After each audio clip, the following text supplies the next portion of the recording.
Gosh darn it. What's wrong? I was about to pump my cookies. How's it going, guys? My name is Barry. And this is Colby with the most obscure quotes from movies. And this is Who Watches This.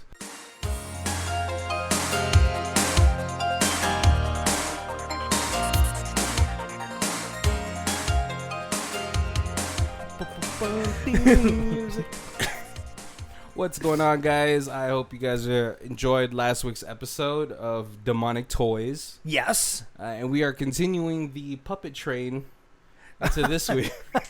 I like that. We can go with the puppet train. Oh, no, I'm just saying like the puppet train that we're on right now, but it's all dolls and puppets, right? Yes. Colby, would you like to introduce this week's movie? So this week's movie is Meet the Feebles.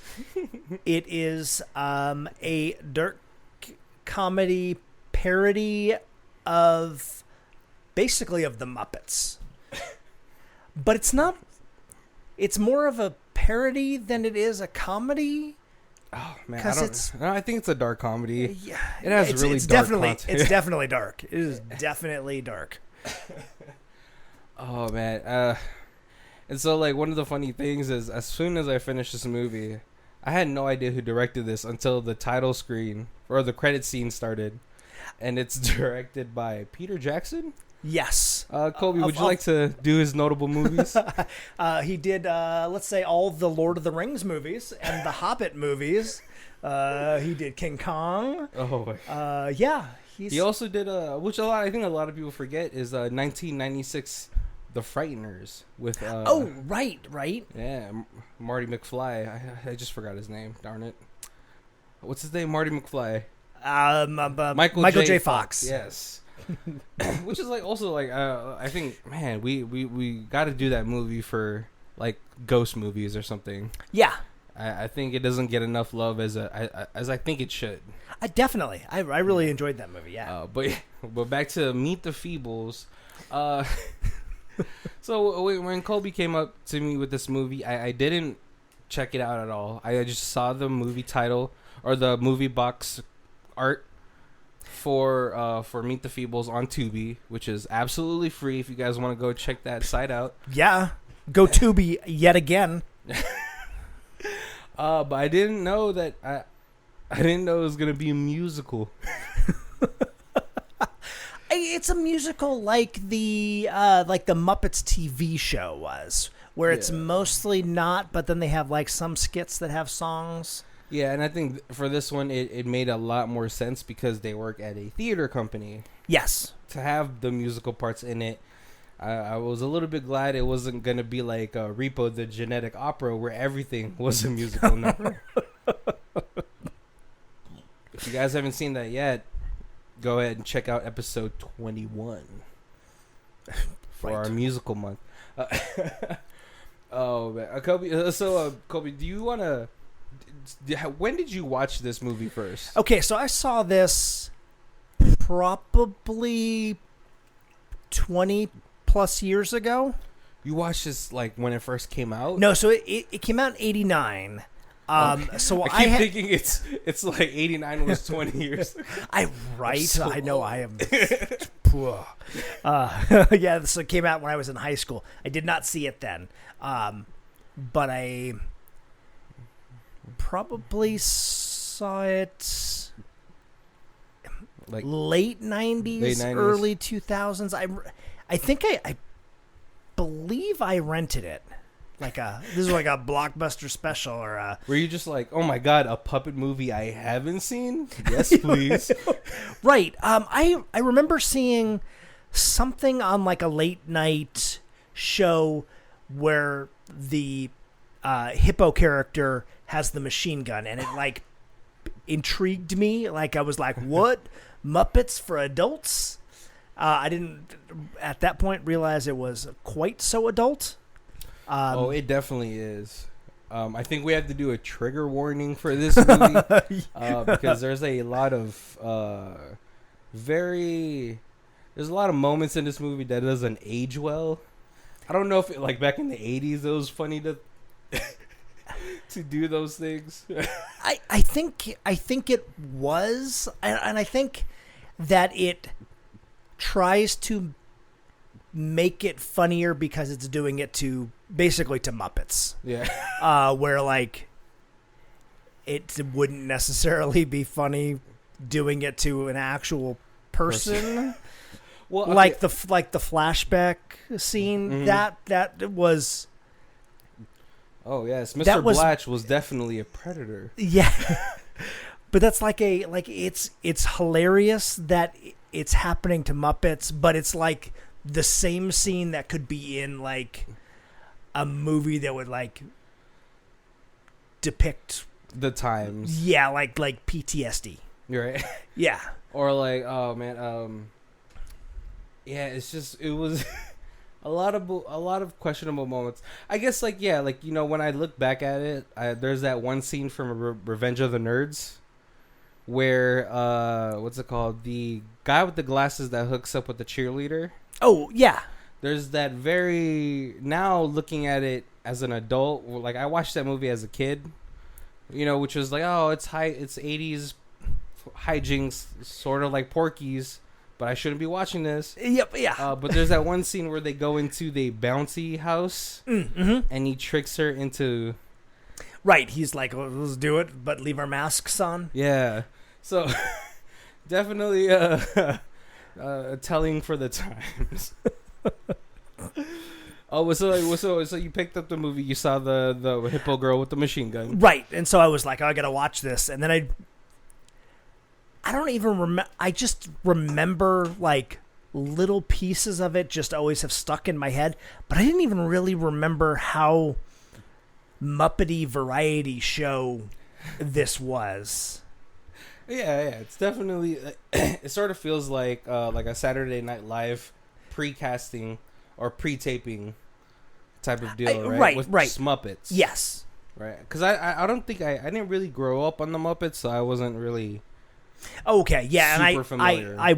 I definitely did. There's a lot of like, there's like always like Kermit in the behind the scenes, and he's talking to everybody, and there's the romance with his piggy and that kind of thing, and then they have like their special guest comes and they do like little scenes like a musical with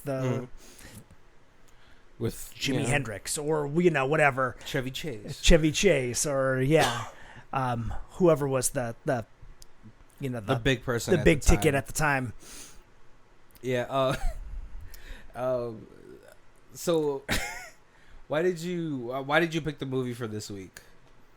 So, like I said, I remembered seeing this, but I didn't necessarily really remember it. So it was like, it's always one of those ones where I'm like, if I find this, I'm totally gonna watch it again.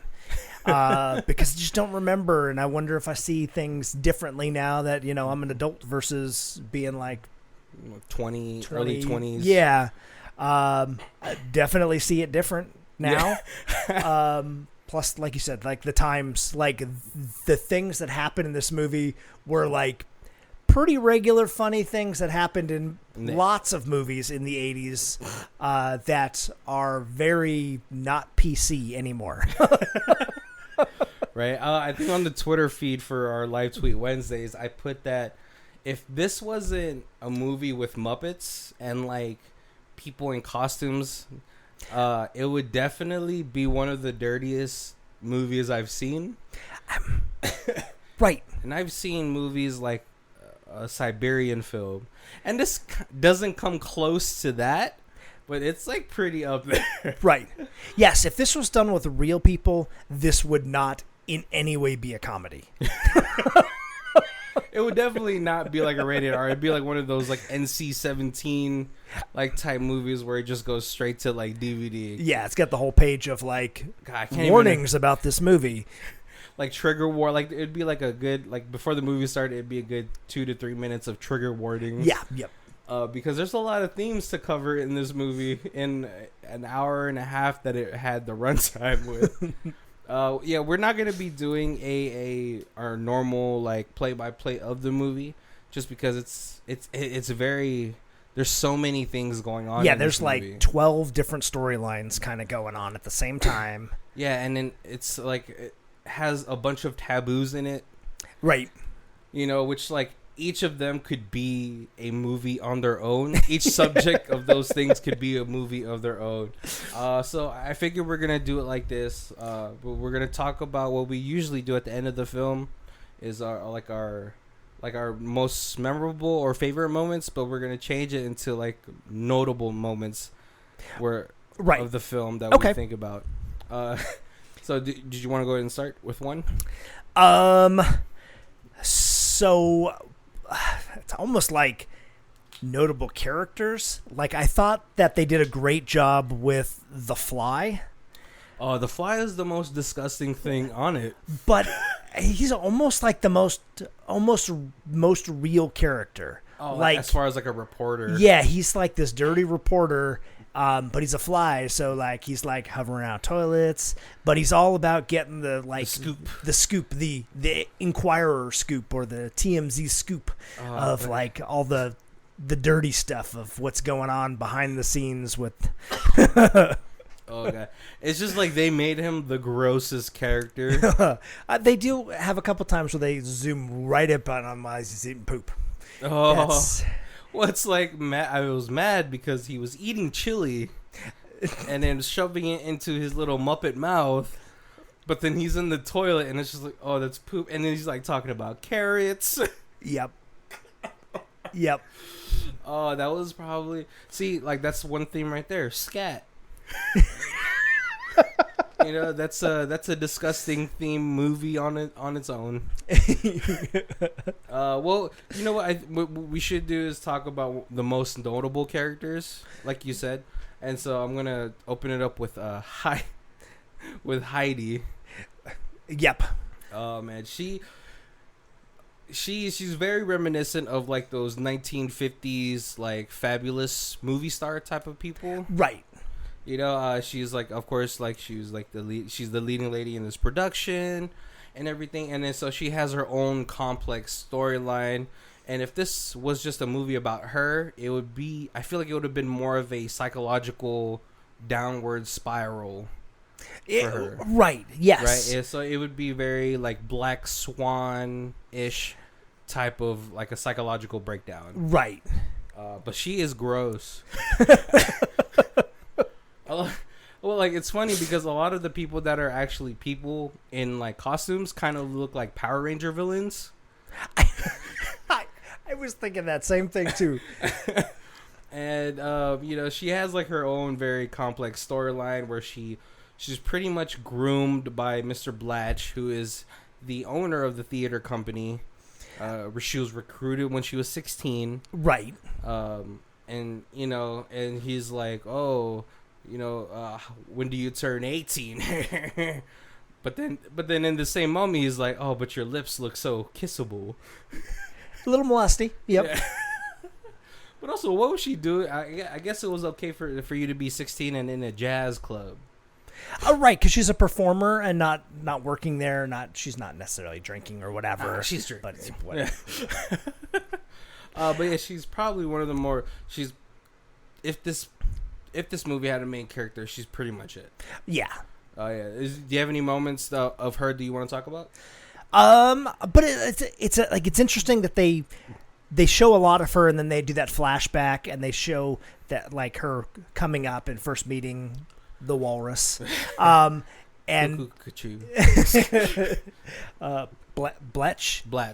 And then but it's an interesting story because she's really the biggest name in this variety show. And like in the movie, it's like they're all practicing this variety show because this is going to be the first episode that like is going to be watched to hopes of being picked up for a TV series. Yep. And so like it is this huge thing where they're you know only the best of their variety actors. But she is the one person who is a name from the past, and so like they're like, well, you know, when she throws fits and stuff, and they're just like, we can't fire her because everybody knows who she is. Yeah. If I had to compare with another fictional character, it would probably be Jessica Lange from the American Horror Story series. Oh, okay, yes. her character in Freak Show is basically who Heidi is in this. Yes. You know? But like Jessica Lange's character from American Horror Story, it's her at the tail end, and you could kind of see how she'll get there. Oh. Yeah, another notable character. I guess I wouldn't say notable, but it's Robert's whole story. The porcupine. Yeah, and when he first comes in, I felt like he was going to be the main character, and it was going to revolve around him. Not really any like main driving character, but he does have one of the more key storylines in this. Well, like one of the most wholesome moment in this whole thing is when he gets help from Arthur, who is the theater owner. Oh, yes, the worm. Yeah. And it's like I hate worms, but the way they did this one, he was kind of cute. Right. I pictured him being like the guy who played like Mickey from Rocky. Oh yeah. Yeah. He's definitely sort of like that type of character to Robert, and so like he notices that Robert has fallen for one of the other actresses. Yes, like a poodle or something. Yeah, and he actually helps her get with her. He helps Robert get with her. And, it's like one of the more sweeter moments of this actual film. Yeah. And then, like, it's actually one of my favorite musical pieces when he's singing that Spanish song. And he's, like, in this whole outfit. It was, like, probably one of the best moments in the film. We have to talk about the rat porn director. He played a big part, too. He was sidekick, kind of like in multiple storylines. Oh, he was so gross. Yeah, he was definitely the rat of the movie. But he helps the club owner. Yeah, he's like a part of his like gang or something like that. And so he helps him run drugs. He shoots porn. He shoots porn. And he also he is also a part of one of the other moments of this film that is just an SVU episode waiting to happen, where he's like in love with the poodle that Robert is in love with, right? And he roofies her and like ravishes her, doesn't rape her, but ravishes her enough to see that enough for Robert to come in and see. Yeah, yeah. And it's in a way where he's like, if I can get her to, like, Robert to break up with her and her to be down enough on herself, maybe I could convince her to come and be in one of my porn movies, because they no longer want the cow with the giant udders, but they want something that's soft and fuzzy. Oh yeah, the cow with the giant udders was so like. I just want to imagine what the thought process was of when they brought this over to the costume design guy. Right. They're like, we need a character who's really into BDSM. What are we thinking? Because those cow? Because even the udders had like piercings on the... Yep. I guess you know what? Big ups to the props department for attention to detail. Yeah, right. And this is not a notable character, but this is like a notable like theme that's going on to this movie, is that there's a lot of murder happening in this film. We get the steel looking robot fish that gets murdered. Yes. We get like 4 of the fuzzy things that get murdered. Right. We get the what's it called? The guy doing the BDSM. He gets his face sat on and smothered to death. Suffocates under. Yeah, there's... and then, of course, Heidi's final breakdown of the film, where it's just mass murder now. I wrote on the Twitter account, I was like, you know what? This is a lot harder to watch now during this time and age. And this only works because it's puppets. Right, yeah, she goes full Scarface. Oh my god, it was pretty bad. Yeah, we could talk about Mr. Blatch. Is there any moments that you thought were key to the story? Yeah, so the whole thing with him cheating on Heidi with the Siamese cat. Is that what it was? I thought it was like a sea otter or something like that. No, it was a Siamese cat, and it was going to be the next up-and-coming star. And they didn't say an age, but I took it as if she was the new 16-year-old that he was pursuing. Wait, are you saying that Mr. Blatch is the Pied Piper of the Muppet industry? Yeah. He gets them young and brings them in. So, do you think this character is just a future telling of R. Kelly? Is he just R. Kelly in Muppet form? Could be. All right, a side note, did you know that they came out with the second part of his documentary on Netflix? I did not. And I couldn't watch the first one because I was already depressed after the third episode. All right, we're back into this movie. The cheating is very prevalent in this film. What I was really surprised with was that there was actual breast. Yes, giant hippo. Well, no, not just that, but like the Siamese cat. Like that was like the first breast shot. Yes, I was just like, oh my god, where's this movie going? That's like 4 minutes into the movie, so you know. Oh, it's gonna be one of those kind of movies.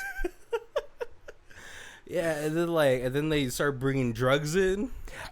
Right. I was like, oh my god.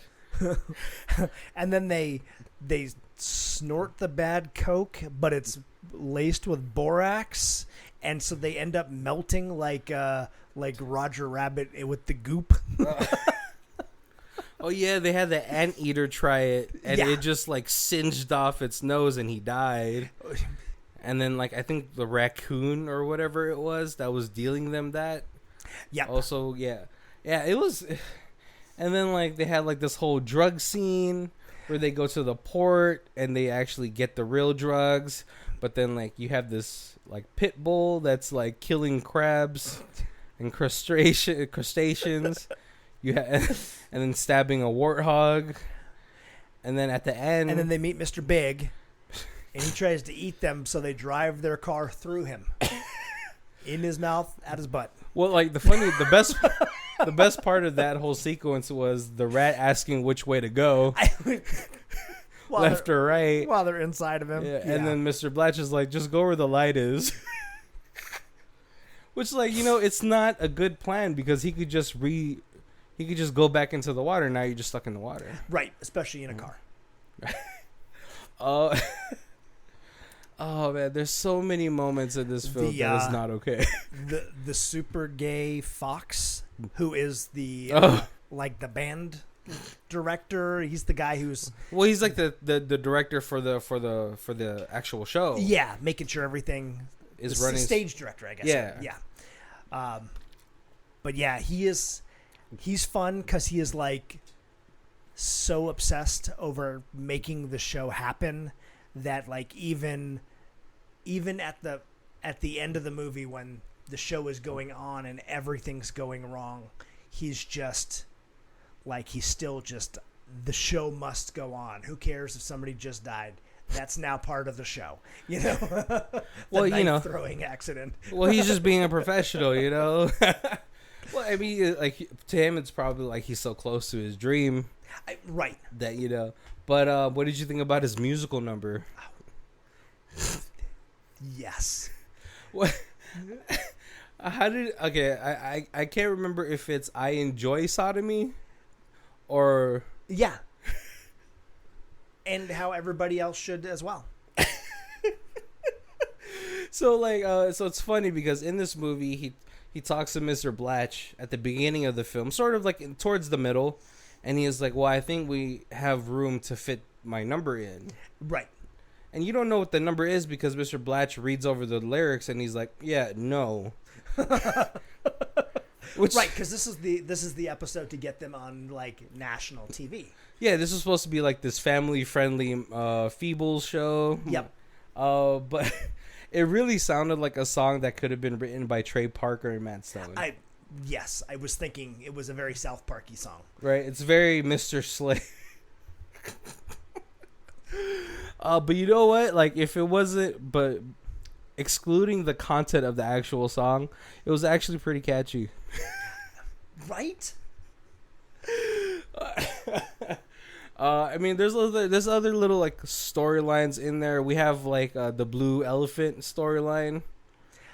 So, to me, that was the part that was the most weird, like direct ripoff of the Muppets.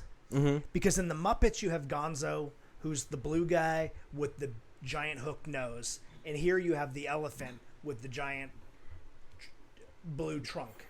Okay. In the Muppets, Gonzo is always in love with his pet chicken. And here, the chicken is trying to, like, sue the guy a paternity for paternity suit for not taking care of his baby, which is obviously half chicken, half elephant. Well, like, when it first showed that it was a chicken, I was like, yeah, she shouldn't be here anymore. She should have exploded. Because I don't know if anyone's ever seen an elephant penis. But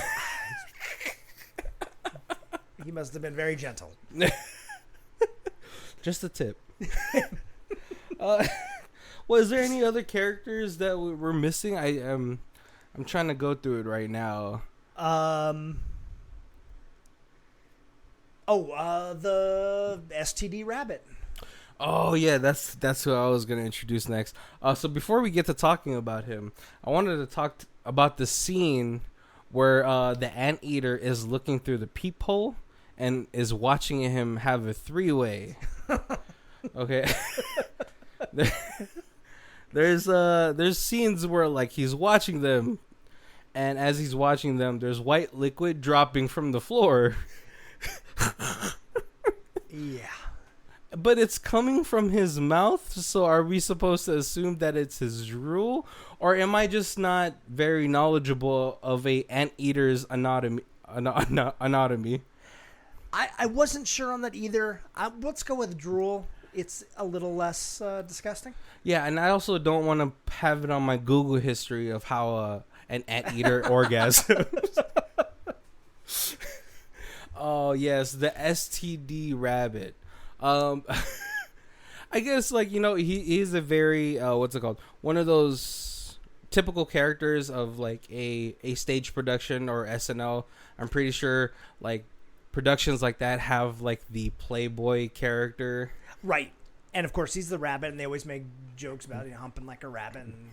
Yeah, fornicating like a rabbit. Yep. But, you know, his development in this whole thing is disgusting as well. This whole thing is gross.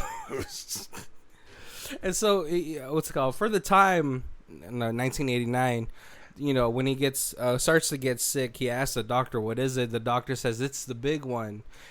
But they never say AIDS, right? Right.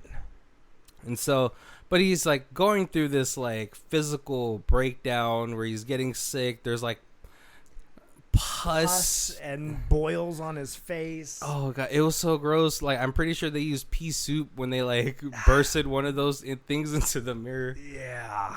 And then he's like, I gotta get on stage. You know, if I'm gonna die, I want my last performance to be the best one. Right. Yep.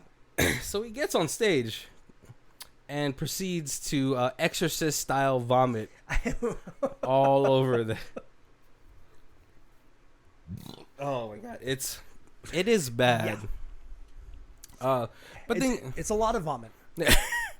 But then they close the curtains, and then you know, like, hey, it's okay, guys, haha. I would have left if you're like if you're an audience member in there. Would you have stayed for the rest of the show? I probably not, because it wasn't like they didn't make it part of a joke or anything. It was just sick rabbit barfs a lot. Let's get him off stage. Next show. But you know, but after that, you learn that he doesn't have AIDS. Right, he doesn't have the big one. He just has the bunny pox. Yeah, that's what it was. Yeah. Oh man, I don't know if that's a real like bunny disease, but that's gross. Yeah. Oh, Kobe. Okay, and so do you want to talk about the major moments of this film? The major moment of this film. The end. Yeah. Yeah. So basically. Well, wait, trigger warning if you guys on mass shootings. Okay, go ahead. Yeah. Or suicide. They do joke about suicide in this. But yeah. So she catches. Mr. Blatch. Heidi catches Mr. Blatch. Cheating with the cat, and earlier she caught them, and he just basically came in and he was like, "I still love you. You're still my star." They humped, and then she was like, "Show's back on," but this time she's it's like too far, and the cat's like, "Nope." He's coming with me, and he's just like, "Well, we just got signed, so we don't need you anymore, and you're fat, and you're disgusting, and you smell." And you smell. He says it while she's naked, so it's like at her most vulnerable. Right. So she breaks into his office, and there's a like an M60 machine gun. Yeah. And so she sets it up to try to kill herself. And while she's doing that, the Siamese cat walks in and does no apology, no don't do this. She just basically like, well, he's mine now, and if you want to kill yourself, you have the safety on. Yeah, you know. Well, she's so like for verbatim, she says, "What's it called? Don't stop on the count of me." Right. And just to let you know, if you want to go ahead and do it, switch off the safety. Yeah. And so then it goes from barrel in her mouth to I'm going to kill this cat. And she turns around and just unloads a belt load of ammo. It is so visceral. Yeah. And then go ahead. Yeah, and then she just snaps. Like, and she just walks through the entire theater backstage and just kills everyone. Yeah, and it's like it's so weird because like, okay, like if it was just Muppets getting shot, like without anything in them, it would have been easier to digest. Right. But the fact that they actually filled them with like blood. And right. Stuff there was squibs. Yeah. It wasn't just like little cotton puffs. It was blood. Oh my gosh. And then and so she goes to shoot Mr. Blatch, who's on the balcony Yeah. of the theater. He falls down and he tries to save himself by saying like, "Oh, howdy, baby. I love you." It was the pressure of the show that made me say that. Yeah. And she believes it for a millisecond. She believes it. Right. And then the French rat. I don't know if it's a racist thing that the rat is French or something. It was really weird to me.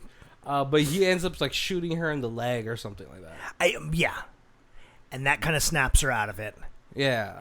Or back into it. Yeah, she snaps back into like kill mode, and then like, well, as she's down, Mr. Blatch goes, kill her while she's down. But before he could finish the job, Robert, who has just made up with his poodle, right, found out that the rat had roofied her, and so he swings in from stage right. I don't know if that's right. Tarzan style, and knocks him out, and he just gets blasted. Oh yeah, the rat is in pieces. Yeah, he's another one gets a good 30 bullets into him. and the movie sort of just ends there. But it's really she's got the one last number. So she begs Arthur, who is the worm, the stage or the theater owner, and she's like, "Arthur, please, if you could just do me one more favor, play the songs to like A Love for a Season or something like that." Yeah. If I was him, out of not oblige just because she killed a whole bunch of innocent people? I guess maybe you oblige so you don't get killed too. Ah, yeah, that's Because right. he's really one of the few people who survives. Yeah. The elephant saves his half chicken baby. Oh, that was really sad. He jumps on it like to kind of sacrifice himself just to save the baby. Oh, okay, so question. Do you think that... Was it a boy? Elephant? I don't know if they said. Well, I was just wondering if it was a girl, if it was going to lay eggs or if it was going to have, like, giant elephant babies. I don't know. It was like a weird... I got all these questions for hybrids. Yeah, yeah. Yeah, so she does one last number as she, like closes Mr. Blatch's eyes or something like that. And then we get to the credit scene where it actually has, like... very 80s, like, ending stories for all of the major characters that survived. Right, the little pop-ups. Yeah, which, like, I haven't seen since the 80s. Yeah, it used to be a big thing in the 80s. I remember from, like, Animal House and stuff like that. And at the end of the movies, it always... Why do you think we don't do that anymore? Now we have the post-credit little scene. The Marvel... And you kind of see, like, what's going to happen or what the one person does or whatever. Colby, just say it. They've kind of just changed it. You could just say it. Americans don't like to read. That's probably true. Oh, man. But yeah, so we get Arthur who wins an OBE, which I assume is like a theater award. Mm-hmm. And then he retires to like the country. We have Robert, who's with the poodle, who is now a fashion photographer for a women's magazine. Yeah. We get the elephant who has opened up his own like little star nursery with his son, and then for some reason Heidi is out of prison after 10 years. I guess in this world 10 years gets mass shooting gets you 10 years. Right, yeah. You're only killing Muppets, so it's not that big.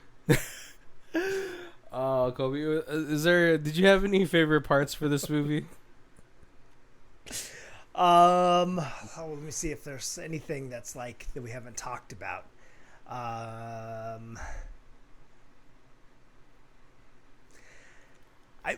There's a funny part where they're trying to make the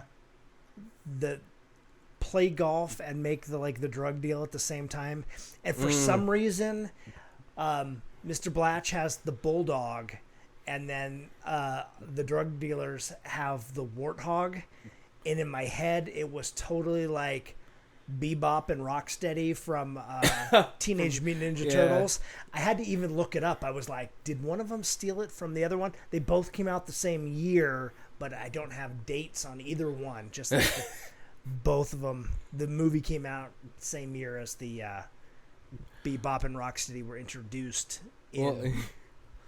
Well, did this movie? I felt like this movie maybe came out like is Peter Jackson from like New Zealand or something like that? Yeah. So maybe it was just like a New Zealand Australia like release, regional, and then like later, like you said, you watched it 10 years or so after it came out. Right. Yeah. Oh, and I certainly never saw anything about this in the theater. It was So it's probably just like a regional thing. Yeah. Yeah. That makes sense. Did you have any other moments that you liked in the film? I don't know.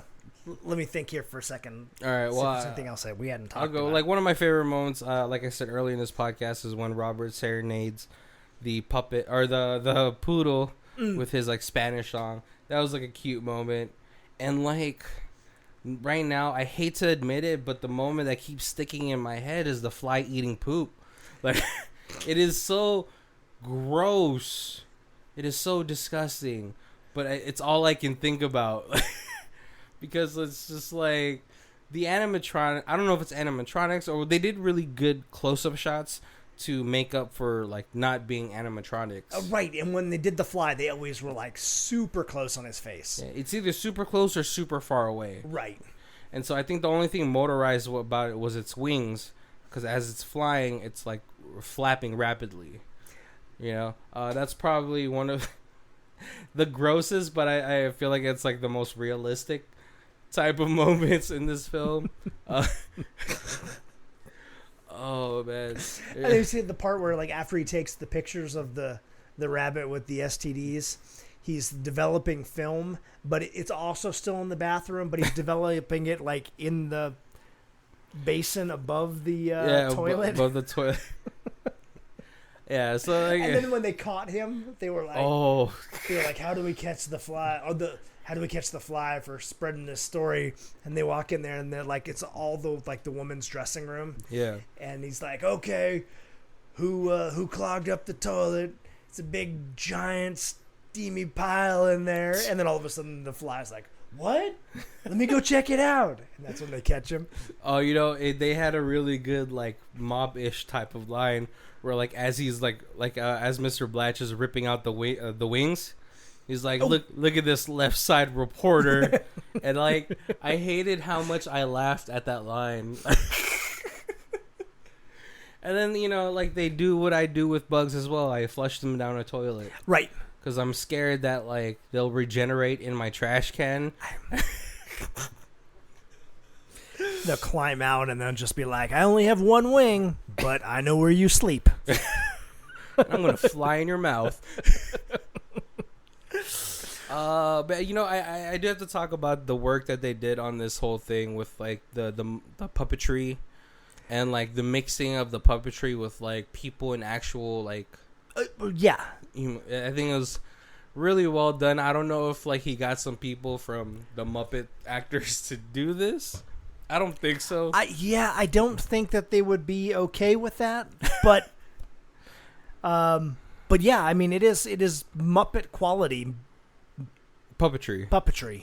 Yeah. Oh man, yeah, and then, like, there's just so many wrong subjects in here. There's statutory rape.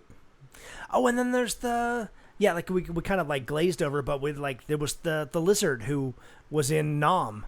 Oh, and they have the whole flashback about him in the POW camp, and that was my god, yes, in his hardcore drug addiction to try to get over. Oh, I mean, well, if you have to play Russian roulette against your friend, I probably have a hardcore drug problem too. That was a scene straight out of, like, oh man, what any Vietnam movie, like, right? Yeah, it was pretty hard to watch, and then, like, and then he kills himself on stage. He also kills the pig girl on the spinning wheel, right? Which is, like, there's a lot of because he's got the shakes because the rat wouldn't sell him any more drugs. Well, because he just paid his initial balance. Now he has to actually buy in. Yeah. There's a lot of, like, hard moments to watch if you have anybody that's suffering through any of those problems, right? Because, like I said, there's, like, a statutory or molestation. I don't know what you would call it, because there's murder, right? There's a lot of murder. There's what's it called, the roofing, right? It's basically rape. Yeah. The mass shooting. Yeah, there's a lot of drug use. I don't know what New Zealand is really into, like, back in the 80s. But then again, like, Mad Max was filmed in New Zealand or Australia. Right. Was that Mel Gibson's, like, breakout role? I think so. I know before that he was in a war movie called, like, Gallipoli. Never seen it. I remember seeing that. And that was super young Mel Gibson. He must have been, like,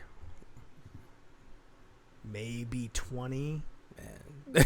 All right, side note, we're getting off track. Oh man, yeah. Did you have any moments that you didn't like in this film? So it's a weird mix of things. Like, there's funny parts and there's bad parts. There's no parts that I loved, but no parts that I hated. It melds well together, but there's, like, nothing that, like, really stands out as, like, fantastic. You're, like, in this weird gray zone, right? It is, yeah. Mine is the poop.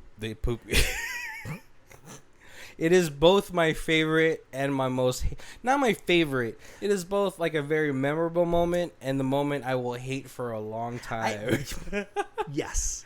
Because like even though it's chilly, it just forever ruins chili now.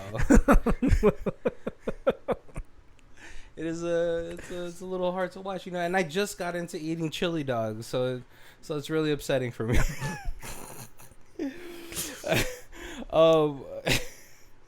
Did you have a favorite character? It's probably the fox. Like if I enjoyed the intensity that he gave, like in every scene, like because he wanted this show to so badly. Well, yeah, he's probably been working at it for a long time now. Right. And it's like probably one of the first productions that might get syndication. Right. Yeah. And they don't give... He's a fox and he's a Muppet. So, but they don't give the impression that he's young and this is like his first try. But that he has been like the stage director forever and that this is hopefully going to be the big one.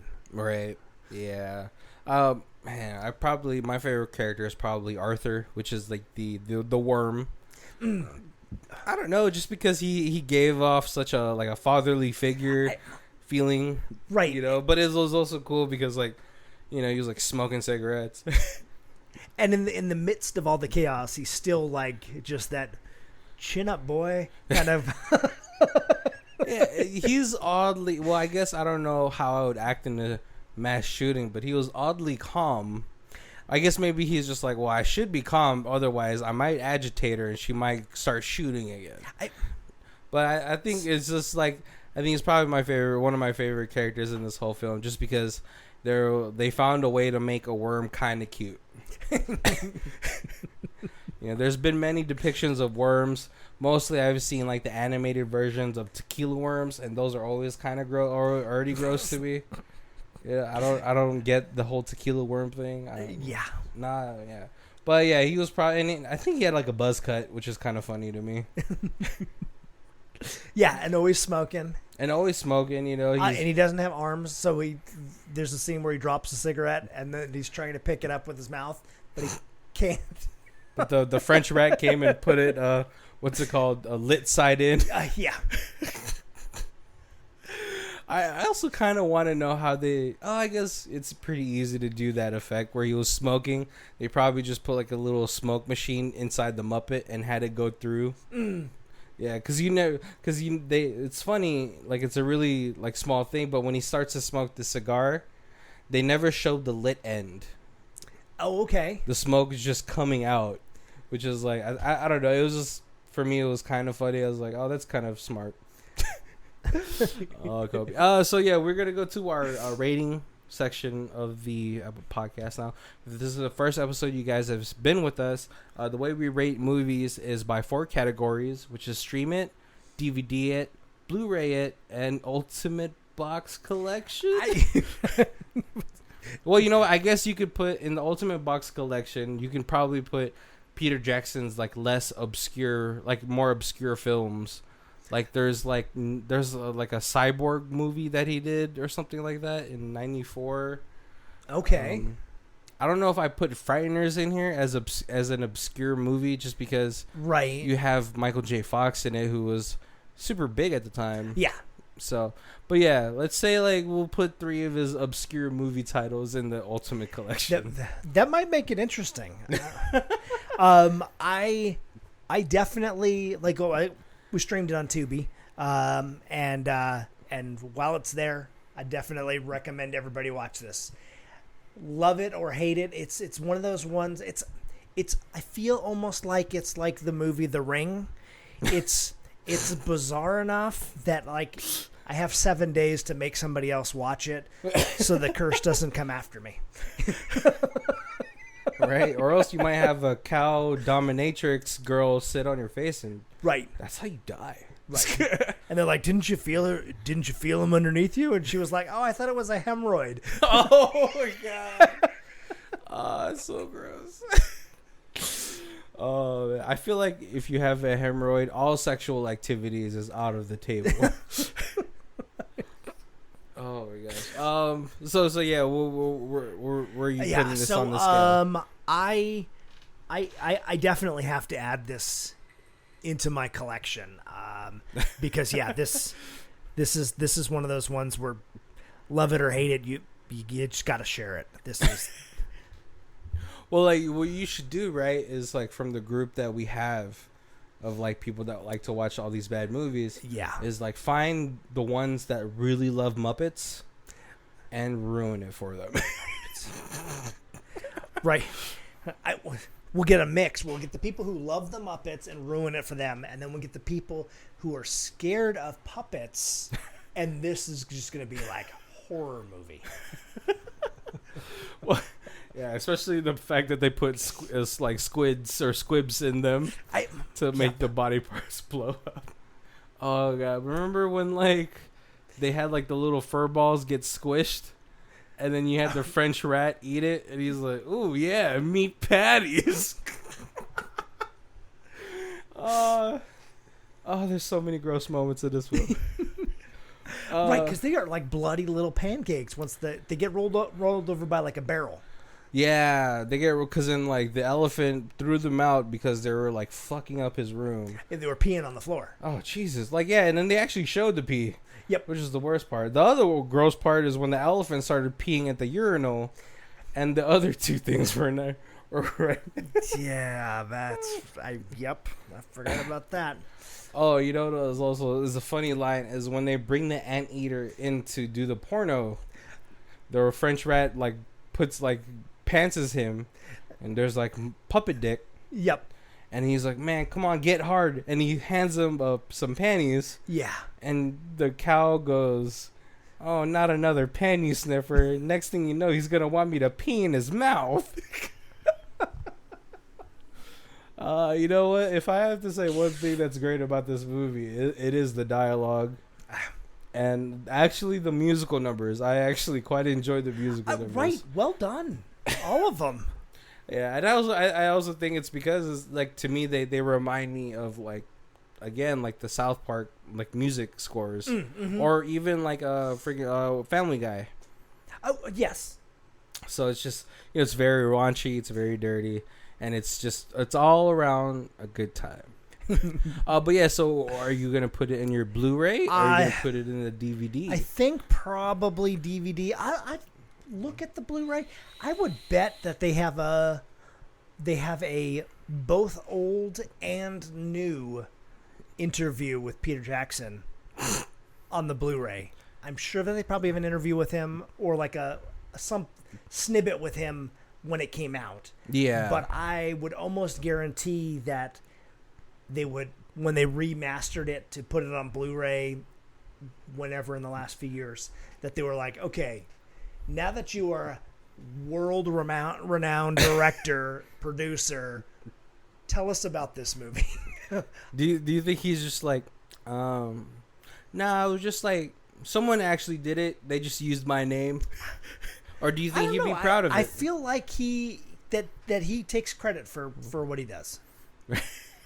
Yeah, I mean, it's definitely not one of those movies that would like if like someone had brought it up in an interview that like it would like set you back. Right. Because there's like other like there's like directors like Eli Roth who do like torture movies and stuff like that. I mean, I think I could see him getting a little bit grilled for the content that like the subject matter. Right. But being something 30 years old, and as he was an up and coming director, like if he was like, I put out the Lord of the Rings movies, now let's do some puppet porn, that would be like totally like, what the hell are you doing? But being that it was so many years before, I see a lot more leeway. Yeah, so it's like what's it called? Like when Stallone did porn first, right, and then did Rocky. Yep. It would be a totally different story if he did Rocky and then did a porno. Yes. Yep. Exactly. Or there's a lot of like what's it called, comparisons, or like when Channing Tatum was a stripper and then did Step Up. That was his breakout movie. Yeah, right. Because it would have been different if he.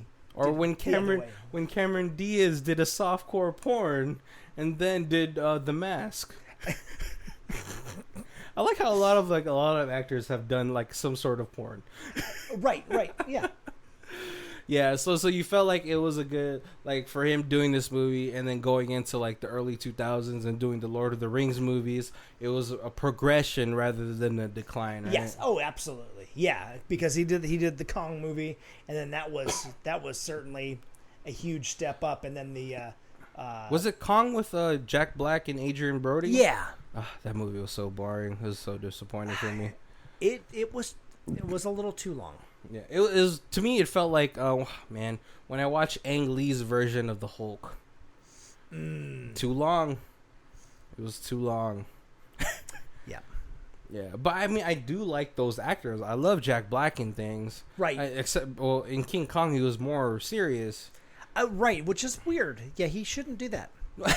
You didn't like it? I think maybe. Oh, you know what? Maybe it was too early in his career to do the switch to dramatic acting. Yeah. Like when Robin Williams kind of waited. Oh, right. Before he did like what's it called? Like 1 hour photo. That was super right. sketchy. Like Jim Carrey started doing. He he went from that slapsticky comedy to like the Truman Show, which was a little bit more.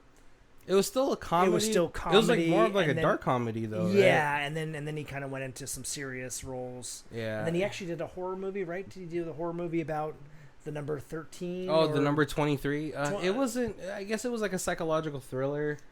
I remember that movie coming out. You know what? We should have a Jim Carrey obscure movie month. Because I feel like a lot of people have just sort of not checked out his other filmography that wasn't a comedy. Right. So we could definitely do that. But yeah, oh gosh. Yeah, so I mean, yeah, it was a great progression for Peter Jackson to do what he does now. Right. Yep. But I really wish, man, I really hope that he starts to pick up more projects, because like I think the last major project he did was Mortal Engines, which was like a 2018 release about like how all these continents now are like on big ass robots. Oh, I remember. I never saw that. I remember seeing previews for that, and it looked very interesting. Yeah, I mean, like I heard people talk about it. I need to actually watch it myself, because like, for like the normal moviegoer, it was just it didn't fit them. Right. But like American audiences tend to be a little bit more finicky. They want the Disney Marvel-esque type that of happens movies. a lot, where you have a movie that just seems to like be in the theater and gets crapped on a lot, and then you see it and you're like, that movie was amazing. What in the world? Why do people not like that? Right. Case in point, 2013's Dread with Carl Urban. That movie was amazing. But no one watched it. Sad. All right. Oh yeah, we're coming up on our hour mark. I hope you guys enjoyed this. Like we did a whole different episode type of formatting for you today. Yes, this was it. There was so much going on. That we can't really do what we normally do. Yeah. But I hope you guys stay tuned for next week's episode. We don't have the movie on doc yet, but it is always. I'll try to put it up on the Twitter page. Right, and there'll be more puppets. Yeah, puppets or dolls. Yes. So does this movie count with like the person in the costume as a puppet, or it doesn't? I think it's still a puppet. Okay. But yeah, I hope you guys enjoyed this episode. If you guys have anything you want to say to us, please, our email is now down in the show notes. Please give us a review on all of whatever podcast app you're listening to, whether it's Stitcher, Spotify, or Apple, or Google Podcasts. Yeah, definitely try to give us a decent review. Show us some love. Yeah. And that's it for today's show. I'm Barry. And this is Colby. And this is Who Watches This. If you guys want to see who does our opening theme, it's Lee Rosevere. It's called Arcade Montage. Her Bandcamp is down below. Thank you.